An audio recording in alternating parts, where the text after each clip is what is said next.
साथी हो अहिले चाहिँ हामी यो चेक्कामपारो 3020 मिटरको उचाइमा रहेको बस्तीमा आइपुग्यो। यो चेक्कामपारो बस्तीमा आइपुग्नलाई चाहिँ हामी काठमाडौँबाट माछीखोलासम्म जिप लिएर आएको थियौँ। माछीखोलाबाट यहाँ आइपुग्नलाई चाहिँ अर्को 4 दिन लाग्दो रहेछ साथी हो। यहाँनिर चाहिँ दुईतिर पहाडले चेपेको बस्ती रहेछन्। यो चेक्कामपारो भने चाहिँ मैले सोचेको थिएँ या चौरीमा होला भने थियो, खासै त्यस्तै चाहिँ रहेनछन्, तर पनि राम्रै बस्ती रहेछन्। हेर्दै गर्नु होला। तपाईँलाई म फुल बस्ती देखाउने छु यहाँबाट। थोरै यो गेट कटिसकेपछि यहाँको फुल बस्ती देखिँदो रहेछ। यहाँनिर चाहिँ होटल बनाउनु भएको रहेछ नि यहाँ। अनि हामी चाहिँ कन्टिन्यू गाउँ बस्तीभित्र नै जान्छौँ।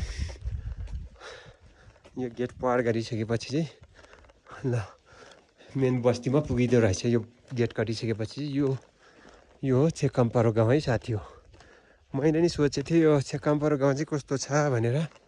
नाम चाहिँ मलाई असाध्यै मन परेको थियो। ल यतातिर अर्को नि होटल रहेछन् होइन। यहाँको बस्तीहरू यस्तो। मेरो गेस्ट पनि त वेट गर्नु पऱ्यो नि त, भिडियो गरेर दौडेर मात्रै नहोला नि त।